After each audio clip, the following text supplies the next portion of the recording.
છોટાઉદેપુર જિલ્લામાં નસવાડી તાલુકામાં જંગલ વિસ્તારમાં મહિલા પર દુષ્કર્મ અને હત્યાના પ્રયાસનો કેસ નસવાડી પોલીસે કલાકોમાં આરોપી ઝડપ્યો।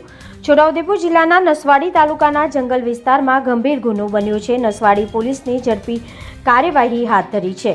જંગલ વિસ્તારમાં એક મહિલા પર દુષ્કર્મ તથા હત્યાના પ્રયાસનો ગંભીર બનાવ સામે આવ્યો હતો। 20 ફેબ્રુઆરી 2026ના રોજ નસવાડી તાલુકામાં એક ગામની સીમમાં આવેલા જંગલ વિસ્તારમાં મહિલા એકલી હતી ત્યારે વિકેશભાઈ ઉર્ફે વિકો નારાયણભાઈ ભીલ તેના પર દુષ્કર્મ કર્યો હોવાનો આરોપ છે। બનાવની જાણ થતાં જ નસવાડી પોલીસ તાત્કાલિક હરકતમાં આવી અને કલાકોની અંદર જ આરોપીને ઝડપી લીધો છે।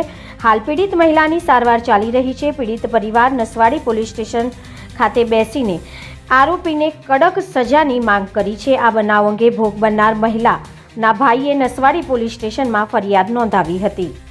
પોલીસ સ્ટેશન વિસ્તારના તણખલા આઉટપુટ વિસ્તારમાં 20 ફેબ્રુઆરીના રોજ એક મહિલા જંગલ વિસ્તારમાં બેભાન હાલતમાં પડેલ છે એવા સમાચાર મળતા તાત્કાલિક આઉટપોસ્ટ ઇન્ચાર્જ પીએસઆઈ ડામોર સાહેબ ત્યાં પહોંચી ગયેલ અને જે પીડિત મહિલા છે તેઓને 108 બોલાવીને તાત્કાલિક સારવાર માટે નસવાડી ખાતે લાવેલ અને ત્યાંથી રાજપીપળા ખાતે રિફર કરેલ અને હાલ એસએસજી હોસ્પિટલ વડોદરા ખાતે સારવાર હેઠળ છે।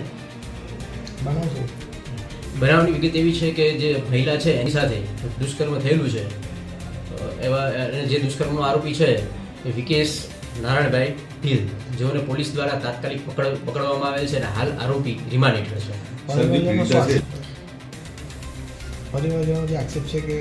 તો તેઓને પણ પકડવામાં આવશે। તપાસ હાલમાં ચાલુ છે। પીડિતાના જે ભાઈના જણાવ્યા અનુસાર પીડિતા જે ગામના તમામ લોકો છે એ બધાને ઓળખી શકે છે। પોતાનું જે રોજિંદુ કામ છે એ પણ એ જાતે કરી શકે છે। ઓકે।